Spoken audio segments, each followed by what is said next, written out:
12টা মাস কে বানাইছে? আল্লাহ কোরআনে বলছে ইন্না ইদ্দাতাশ শুহুরি ইনদাল্লাহি ইসনা আশারা শাহরান ফি কিতাবিল্লাহ। 12টা মাস কে বানাইছেন?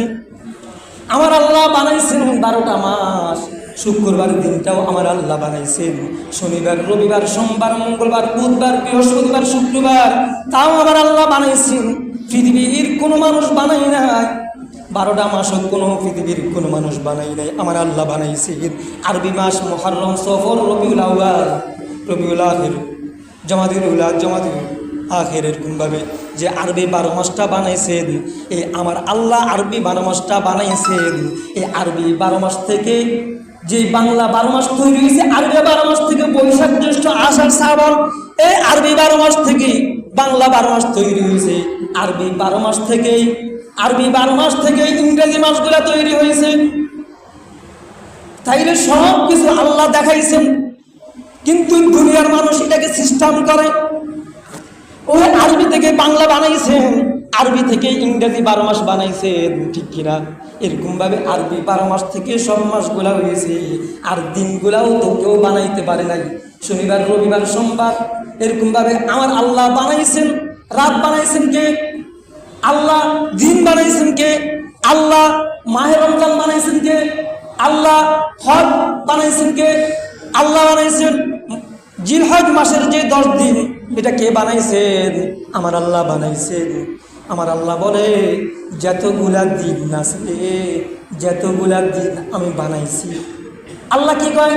যতগুলা দিন আমি বানাইছি, যতগুলা ইবাদত বন্দেগী আমি দুনিয়াতে পাঠাইছি, সকল ইবাদত বন্দেগী থেকেও, সকল কিছু থেকেও, সকল আমলের থেকেও, সকল দিনের ইবাদতের থেকেও আমার কাছে সবচেয়ে বেশি প্রিয় ইবাদত হইল জিলহজ মাসের প্রথম 10 দিনের ইবাদত। বলেন সুবহানাল্লাহ। সামনে আসতেছে আগামী মাসে, এখন জিলহজ মাস চলতেছে, আগামী মাস রমজান মাসের ইবাদতের থেকেও বেশি উত্তম, রমজান মাসের ইবাদতের থেকেও বেশি উত্তম, বেশি প্রিয় মাস, বেশি প্রিয় দিন হচ্ছে আমার আল্লাহর কাছে জিলহজ মাসের প্রথম 10 দিন। রমজানের শেষের 10 দিন ইতিকাফ বসে। ইতিকাফ বসে না? রমজানের শেষের 10 দিন ইতিকাফ বসে। ওইখানে একটা রাত আছে, সেই রাতটার নাম হচ্ছে কি? সবাই জানে, সবে কদর রাত, সবে কদর। সেই রাত্রে যদি ইবাদত বন্দেগী করে, 1000 মাস 1000 রাত্রে ইবাদত বন্দেগী করলে যে পরিমাণ সওয়াব হবে, শুধু রমজানের একটা মাস রমজানের একটা দিন ইবাদত বন্দেগী করলে সেই পরিমাণ সওয়াব হবে। সুবহানাল্লাহ। রমজানের সবে কদরের রাত্রে ইবাদত বন্দেগী করলে 1000 মাস, অন্য সময় 1000 মাস ইবাদত বন্দেগী করলে যে পরিমাণ সওয়াব হবে, রমজান মাসের শুধুমাত্র কি সবে কদর রাত্রে ইবাদত বন্দেগী করলে ওই পরিমাণ সওয়াব হবে। সুবহানাল্লাহ কইবেন না? এরপরে আমার আল্লাহ আর কি বলেন? ওয়াল ফাজরি ওয়া লায়ালিন আশর। হাদিসের মধ্যে আছে রমজান মাসের শেষ 10 দিনের মধ্যে ইবাদত বন্দেগী করলে একটা রাত আছে, সেখানে সবে কদর আছে। ওই সবে কদরে ইবাদত বন্দেগী করলে 1000 মাস ইবাদত বন্দেগী করার থেকেও উত্তম হবে সবে কদরে একটি রাত ইবাদত বন্দেগী করলে। কিন্তু এর চেয়েও উত্তম হইল জিলহজ মাসের প্রথম 10 দিন ইবাদত বন্দেগী করলে। বলেন সুবহানাল্লাহ। জিলহজ মাসের প্রথম 10 দিনের এক একটি রাতের ইবাদত হইল সবে কদরের রাত্রে ইবাদত বন্দেগী করলে যেই পরিমাণ সওয়াব হবে, জিলহজ মাসের প্রথম তারিখের রাত ইবাদত বন্দেগী করলে সবে কদরের সমতুল্য সওয়াব, একটা সবে কদরের ইবাদতের সমতুল্য সওয়াব। জিলহজ মাসের দ্বিতীয় রাত ইবাদত বন্দেগী করলে সবে কদরের আরো 2টি সবে কদর পালন করার সওয়াব। এরকমভাবে রমজানের সবে কদরে ইবাদত বন্দেগী করলে যেই পরিমাণ সওয়াব হবে, জিলহজ মাসের 3 রাত ইবাদত বন্দেগী করলে 3টি সবে কদর পালন করার সওয়াব আমার আল্লাহ দিয়ে দিবেন। বলেন সুবহানাল্লাহ। এরকমভাবে প্রথম রাত, দ্বিতীয় রাত, তৃতীয় রাত, চতুর্থ রাত, পঞ্চম রাত, ষষ্ঠ রাত, সপ্তম রাত, অষ্টম রাত, নবম রাত। সুবহানাল্লাহ। এরকম ভাবে 10 রাত, এই 10টি রাতের যে ব্যক্তি রাত্রে ইবাদত বন্দি করবে তার আমল নামায় 10টি শবে কদরের নেকি তার আমল নামায় দিয়ে দিবেন। বলেন সুবহানাল্লাহ। কয়টি? 10টি শবে কদরের সব বান্দার আমল নামায় আমার আল্লাহ দিয়ে দিবেন। ওই জন্য হাদিসের মধ্যে আছে রাসূল করিম সাল্লাল্লাহু আলাইহি ওয়াসাল্লাম বলেন, মা মিন আইয়ামিন আহাব্বা ইলাল্লাহি আন ইয়াতাআব্বাদা লাহু ফিহা মিন আশরিল হজ্জাতি ইয়াদিলু সিয়ামু কুল্লা ইয়াউমিন মিনহা বিসিয়ামি সানাহ ওয়া কিয়ামু কুল্লি লাইলাতিন মিনহা বিকিয়ামি লাইলাতিল কদর। তাইলে প্রতিটা রাত্রে ইবাদত বন্দি করলে এক একটি শবে কদরের সব বান্দার আমল নামায় দিয়ে দিবেন। তাইলে জিলহজ মাসের প্রথম 10 দিন আমার আল্লাহর কাছে বেশি প্রিয়। কোন কোন 10 দিন আমার আল্লাহর কাছে বেশি প্রিয়? যত দিন আছে, যত রাত আছে, যত দিন আছে, সব রাতের থেকেও সব দিনের থেকেও সবচেয়ে বেশি প্রিয় কোন 10 দিন? কোন 10 দিন? জিলহজ মাসের প্রথম 10 দিন। এবার আসতে পারেন কেন প্রিয়? একটা প্রিয় কথা বললাম মাত্র। জিলহজ মাসের প্রথম 10 দিন এত প্রিয় কেন বলছি? সবে কদর থেকেও কি আমাদের ক্ষেত্রে উত্তম। জিলহজ মাসের প্রথম 10 দিনের ইবাদত আমার আল্লাহর কাছে বেশি প্রিয় কেন? একটা বললাম। জিলহজ মাসের প্রথম 10 দিনের ইবাদত আমার আল্লাহর কাছে বেশি প্রিয় কেন? মাত্র একটা বলছি।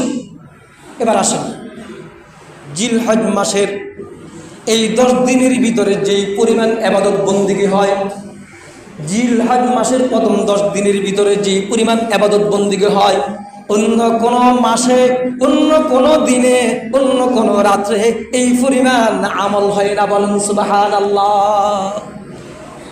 হয় এইখানে জিলহজ মাসের এই 10 দিনের ভিতরে, আল্লাহু আকবার, এই 10 দিনের ভিতরে আমাদের ইসলামের মূল ভিত্তি কয়টি?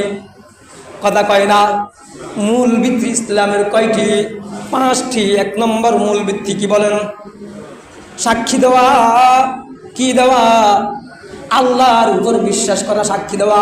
আল্লাহকে যে আমরা বিশ্বাস করি তার সাক্ষী দেওয়া, ঠিক কিনা? কি সাক্ষী দেওয়া? আল্লাহু আকবার, আশহাদু আল্লাহ ইলাহা, আশহাদু আল্লাহ ইলাহা ইল্লাল্লাহ। আমরা সাক্ষী দিছি আল্লাহ আপনি ছাড়া আমাদের কোনো ইলাহ নাই, আল্লাহ ছাড়া আপনি ছাড়া আমাদের কোনো কি নাই, ইলাহ নাই। আমরা সাক্ষী দিলাম। আর মুহাম্মদ রাসূল সাল্লাল্লাহু আলাইহি ওয়াসাল্লাম আপনার নবী, আপনার নবী আমাদের নবী, আপনার বান্দা আমাদের নবী, ঠিক কিনা? এই বলে আমরা সাক্ষী দিলাম। এটাও পাওয়া যায়। তাকবীর আছে না? জিলহজ মাসের প্রথম 9 তারিখ থেকে তাকবীর আছে কিনা? নাই? নাই? আল্লাহু আকবার, আল্লাহু আকবার, লা ইলাহা ইল্লাল্লাহু, আল্লাহু আকবার, আল্লাহু আকবার, ওয়ালিল্লাহিল হামদ। আল্লাহু তাকবীর আছে। এই তাকবীরের অনেক ফজিলত আছে। এই তাকবীরটা কেন আসছে সেটা এখন বলার সময় নাই। আল্লাহু আকবার। যখন ইব্রাহিম আলাইহিস সালাম কোরবান দিতে শুরু করছেন, এই তখন তাকবীরটা শুরু হয়েছে। এমন কবুল হয়েছে এই তাকবীরটা। আমার আল্লাহ এই তাকবীরটাকে এত কবুল করছেন। ইসমাইল আলাইহিস সালামের কোরবানি, ইসমাইল আলাইহিস সালামের কোরবানিটাকে আমার আল্লাহ এত কবুল করছেন। জিবরাইল আমিন আলাইহিস সালাম কে আল্লাহ বলেন, এ জিবরাইল যাও, দ্রুত যাও, দ্রুত যাও। আমার ইব্রাহিম তো ইসমাইলকে কোরবান দিয়ে ফেলতেছে, কোরবান দিতেছে, দ্রুত যাও। আমি তো ইসমাইলের কি চাইছি? মন চাইছি। ইসমাইলের কি চাইছি? ইসমাইলের, ইব্রাহিমের মন চাইছি, ইসমাইলেরও মন চাইছি। তারাও হয়েছেন কি আমার জন্য তাদের জীবন বিসর্জন দিতে প্রস্তুত। আমি তো বন্দার শুধু অন্তর চাই, অন্তর দেখি, বন্দার অন্তরের সাথে তার আমল ঠিক আছে কিনা দেখি। দেখি যাও যাও, আমার ইব্রাহিম তো ফাঁস করে ফেলছে। আল্লাহু আকবার। যাও যাও জিবরাইল, দ্রুত জান্নাতি দুম বানিয়ে যাও। জান্নাতি দুম বানিয়ে আসতেছে। আর এখান দিয়ে ইব্রাহিম ইসমাইল আলাইহিস সালামকে চুরির তলে ধরেছে জবাই করার জন্য। যাতে জবাই না হয় সেই জন্য জিব্রাইল আমিন আলাইহিস সালাম জান্নাতি দুম্বা নিয়ে আসতেছে আল্লাহর হুকুমে। ওই ইব্রাহিম ইসমাইলের পরিবর্তে জুম্বাটা জবাই করার জন্য দৌড়ে আসতেছে ইব্রাহিমের কাছে, আর ডাক দিয়েছে আল্লাহু আকবার, আল্লাহু আকবার। কে বলতেছে? আল্লাহু আকবার, আল্লাহু আকবার। জিব্রাইল আমিন আলাইহিস সালাম বলতেছে, আসতেছে। ইব্রাহিম আলাইহিস সালাম কয়, কিরে কে তাকবীর বলে?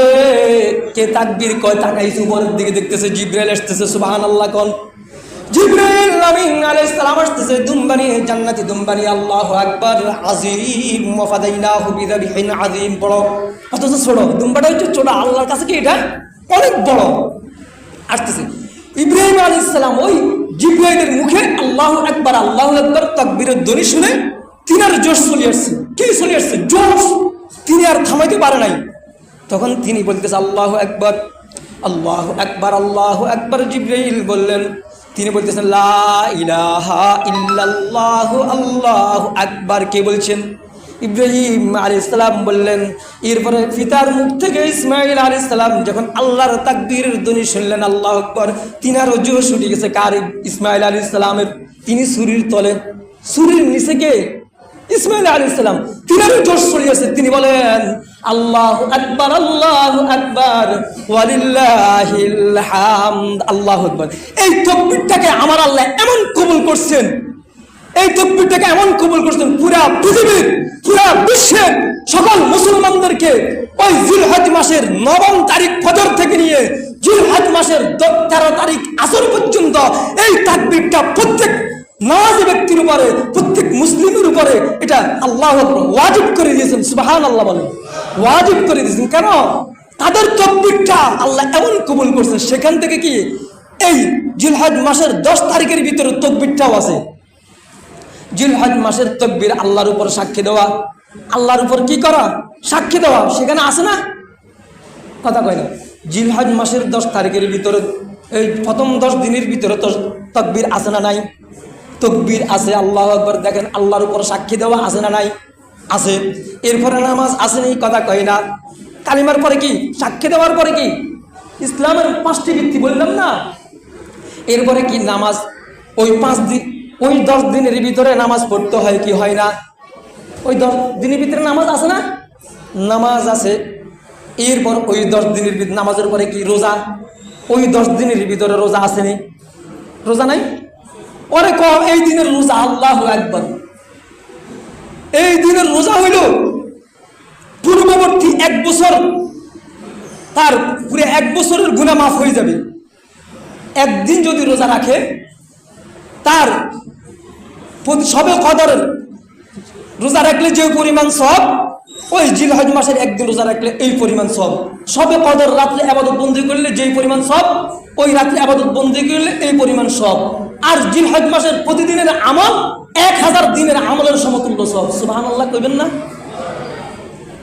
জিলহজ মাসের একদিন ইবাদত বন্দি করলে 1000 দিনের ইবাদত বন্দি করলে যেই পরিমাণ সব, শুধুমাত্র জিলহজের একদিন ইবাদত এই পরিমাণ সব। আর আরাফার দিনের, আরাফার দিন কি?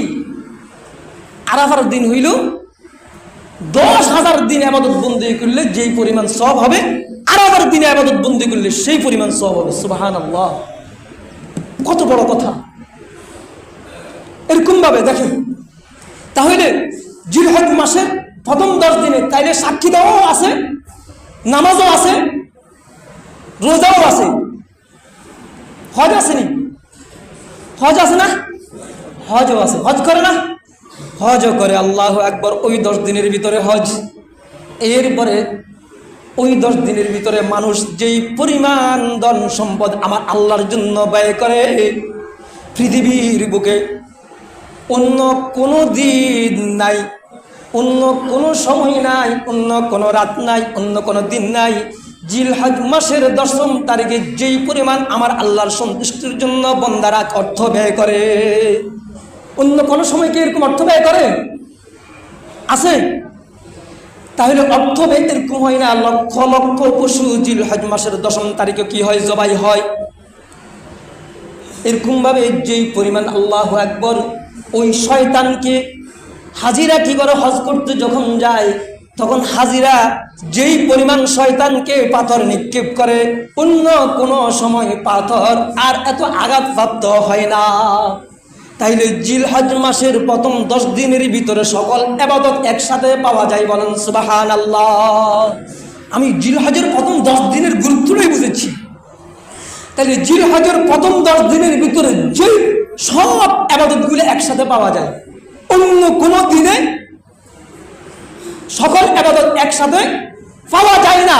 এই জন্যই আমার আল্লাহর কাছে এই জিলহজ মাসের প্রথম 10 দিন বেশি প্রিয়। এবার বুঝতে পারছি আমার আল্লাহর কাছে সব ইবাদত বন্দেগী থেকে সবচেয়ে বেশি প্রিয় কেন বুঝতে পারছি।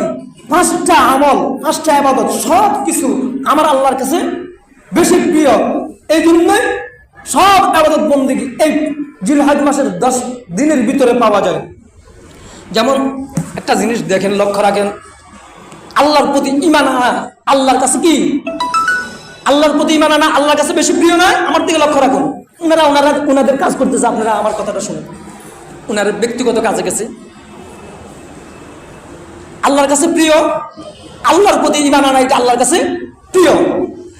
আত্মীয়তার সম্পর্ক বজায় রাখা এটাও আল্লাহর কাছে কি প্রিয়। অসৎ কাজে বাধা প্রদান করা এটাও আমার আল্লাহর কাছে কি প্রিয়। সময় মতো 5 ওয়াক্ত নামাজ আদায় করা এটাও আমার আল্লাহর কাছে কি প্রিয়। সকল কিছুর মধ্যে বিজোড় হওয়া এটাও আমার আল্লাহর কাছে প্রিয়। পিতা মাতার সাথে ভালো ব্যবহার করা এটাও আমার আল্লাহর কাছে কি প্রিয়। মৃত্যুর সময় আল্লাহর স্মরণে জিবাকে তরুতাজা রাখা, আল্লাহর জিকির করা, জিবাকে তরুতাজা রাখা মানে আল্লাহর জিকির করা, আল্লাহর স্মরণ করা, কালিমা পড়া এটাও আমার আল্লাহর কাছে বেশি প্রিয়। আর যে ব্যক্তির চরিত্র সুন্দর সেই ব্যক্তিটাও আমার আল্লাহর কাছে বেশি প্রিয়। যে ব্যক্তি টাকা পয়সাওয়ালা ধনাঢ্য ব্যক্তি কিন্তু মুত্তাকি ফরজগার, এই ব্যক্তিটাও আমার আল্লাহর কাছে বেশি প্রিয়। এরকম ভাবে খফি, যে ব্যক্তি অনেক বড় পয়সাওয়ালা দানবীর, এরকম ভাবে নামাজি ফির বুজুর্গ মাসায়েক কিন্তু নিজেকে গোপন করে রাখে, মানুষের কাছে প্রকাশ করে না, এটাও আমার আল্লাহর কাছে বেশি প্রিয়। এরকম ভাবে দানশীল ব্যক্তি আমার আল্লাহর কাছে বেশি প্রিয়। অপরাধীকে কোনো অপরাধকে ক্ষমা করে দেয় যে ব্যক্তি, সেই ব্যক্তিও আমার আল্লাহর কাছে বেশি প্রিয়। প্রতিটি কাজকর্মে কোমলতা অবলম্বন করা এটাও আমার আল্লাহর কাছে বেশি প্রিয়। এরকম ভাবে কারো লজ্জা এবং দোষ গোপন রাখা এটাও আমার আল্লাহর কাছে বেশি প্রিয়। কারো কি দোষ ত্রুটি গোপন রাখা এটাও আমার আল্লাহর কাছে বেশি প্রিয়। বিপদের সময় আল্লাহর উপর সন্তুষ্টি রাখা এটাও আমার আল্লাহর কাছে বেশি প্রিয়। দুইটা ফোঁটা আল্লাহর ভয়ে 2টা ফোঁটা পড়া, অর্থাৎ চোখের পানি আল্লাহর ভয়ে চোখ দিয়ে 2টা পানি পড়া, চোখ দিয়ে পানি প্রবাহিত হওয়া আল্লাহর ভয়ে এটাও আমার আল্লাহর কাছে কি বেশি প্রিয়। আর আল্লাহর রাস্তায় প্রবাহিত হওয়া রক্ত, আল্লাহর রাস্তায় যে রক্ত প্রবাহিত হয় আল্লাহর রাস্তায়, এই রক্তটাও আমার আল্লাহর কাছে কি বেশি প্রিয়। আল্লাহর সন্তুষ্টির জন্য যে রক্ত প্রবাহিত হবে সেই রক্তটাও আমার আল্লাহর কাছে বেশি প্রিয়। আর আল্লাহর জন্য যে চোখের পানিটা পড়ে সেটাও কি আমার আল্লাহর কাছে বেশি প্রিয়। আর আসেন দুইটি চিহ্ন আল্লাহর রাস্তায় যে চিহ্ন হয়, 2টা চিহ্ন, ওই চিহ্নগুলোও আমার আল্লাহর কাছে বেশি প্রিয়। যেমন কিসের চিহ্ন? আঘাতের চিহ্ন। কিসের চিহ্ন? আঘাতের চিহ্ন। আল্লাহর রাস্তায় আপনি আল্লাহর সন্তুষ্টির জন্য কোনো কাজকর্ম করতে গেছেন, আঘাতপ্রাপ্ত হয়েছেন, এই আঘাতটাও আল্লাহর কাছে বেশি প্রিয়। এরকম ভাবে 5 ওয়াক্ত নামাজ পড়তে অনেক সময় আমাদের নামাজ পড়তে কপালে দাগ হয়ে যায়, হয় না? এই দাগটাও আমার আল্লাহর কাছে বেশি প্রিয়, বলেন সুবহানাল্লাহ। নামাজ পড়তে কপালে অনেকের দাগ হয়ে যায়, এই দাগটাও আমার আল্লাহর কাছে বেশি প্রিয়। কয়টি প্রিয়র কথা বললাম? 21টি প্রিয়র কথা বললাম। এই সবগুলাই আমার আল্লাহর কাছে বেশি প্রিয়। বলতেছে এই যতগুলা প্রিয়র কথা আমি বললাম, সকল প্রিয় থেকে এই 21টা প্রিয় থেকেও আমার আল্লাহর কাছে বেশি প্রিয় হইল জিলহজ মাসের প্রথম 10 দিনের আমল আমার আল্লাহর কাছে বেশি প্রিয়। বলেন সুবহানাল্লাহ। বুঝতে পারছি এই 21টা প্রিয়র কথা কেন বললাম? এই 21টা প্রিয়র কথা কেন বললাম? এই 21টা প্রিয় থেকেও কি আমার আল্লাহর কাছে জিলহজ মাসের প্রথম 10 দিনের আমল, প্রথম 10 দিনের ইবাদত, প্রথম 10 দিনের আমল, প্রথম 10 দিনের রোজা আমার আল্লাহর কাছে বেশি প্রিয়। প্রথম 10 দিনের দান সদকা আমার আল্লাহর কাছে বেশি প্রিয়। বলেন সুবহানাল্লাহ। তাইলে এই 10 দিনে কারা কারা রোজা রাখতে রাজি? হাত উঠাই দেখেন আল্লাহর সন্তুষ্টির জন্য। কারা কারা এই 10 দিন রোজা রাখবেন? একদিন রোজা রাখলে সবে কদর রোজা রাখলে যে পরিমাণ সব হবে সেই পরিমাণ রোজা রাখবেন তো ইনশাআল্লাহ? কারা কারা রোজা রাখবেন একটু হাত উঠে দেখেন। আল্লাহ সবাইকে বলে দিন, আল্লাহ আমাদের সবাইকে রোজা রাখার তৌফিক দান করুন। সবাই বলেন আমিন। কারণ একদিন রোজা রাখলে একটা সবে কদর, 2 দিন রোজা রাখলে 2টা সবে কদর, 3 দিন রোজা রাখলে 3টা সবে কদর, 4 দিন রোজা রাখলে 4টা সবে কদর, 5 দিন রোজা রাখলে 5টা সবে কদর, 6 দিন রোজা রাখলে 6টা সবে কদর, 7 দিন রোজা রাখলে 7টি সবে কদর, 8 দিন রোজা রাখলে 8টি সবে কদর, 9 দিন রোজা রাখলে 9টি সবে কদর সওয়াব হবে। কিন্তু ঈদের দিন রোজা রাখা যাবে না। আবার ঈদের দিন আবার রোজা রাখিয়েন না। ঈদের দিন রোজা রাখা নিষেধ সম্পূর্ণ। শুধু ঈদের দিন ছাড়া প্রথম 9 দিন রোজা রাখতে পারবেন। আল্লাহ আমাদেরকে রোজা রাখার তৌফিক দান করুক। সবাই বলেন আমিন। রাত্রে ইবাদত বন্দেগী করার তৌফিক দান করুক। সবাই বলেন আমিন। দিনে রোজা রাখা, রাত্রে ইবাদত বন্দেগী আর দান সদকা করার তৌফিক দান করে। সবাই বলেন আমিন। বেশি বেশি দান করবেন। আর মসজিদের জন্য আমরা কি করব? দান করব। প্রত্যেকে প্রতিদিন প্রতি জুমাতে আসার সময় যার যেই পরিমাণ সাধ্য আছে, যার 1000 টাকা সাধ্য আছে সে 1000 টাকা দিবেন, যার 500 টাকার সাধ্য সে 500 টাকা দিবেন, যার 200 টাকা সাধ্য সেই 200 টাকা দিবেন, যার 100 টাকা সাধ্য সে 100 টাকা দিবেন, যার 50 টাকা সাধ্য সে 50 টাকা দিবেন, যার 20 টাকা সাধ্য সে 20 টাকা দিবেন, যার 10 টাকা সাধ্য সেই 10 টাকা দিবেন, যার 5 টাকা সাধ্য সে 5 টাকা দিবেন। ঠিক কিনা? এখন যদি 1000 টাকা সাধ্যওয়ালা যদি 5 টাকা দেয় এটা কি হইল? এটা কি হইল? এই জন্য তো হয় না। যাই হোক, আমরা শ্রমিকের অধিকারের জন্য মিছিল মিটিং অনেক কিছু করি। আল্লাহর অধিকার আদায়ের জন্য আমাদেরকে আন্দোলন করতে হবে কি হবে না? অবশ্যই হবে। এগুলো আল্লাহর অধিকার। অবশ্যই আল্লাহ ইন্নাল্লাহ আশতারা মিনাল মুমিনিন, জান এবং মালের বিনিময়ে আমাদেরকে জান্নাত দিবেন। ঠিক কিনা? জানের বিনিময়ে জান্নাত দিবেন, মালের বিনিময়ে জান্নাত দিবেন। এগুলো খরচ করতে হবে। জান্নাত পাইতে হলে এগুলো খরচ করতেই হবে। আল্লাহ আমাদেরকে এই কথা মোতাবেক জিলহজ মাসের আমলগুলা সঠিকভাবে করার তৌফিক দান করে। সবাই বলেন আমিন। 4 রাকাত পড়ে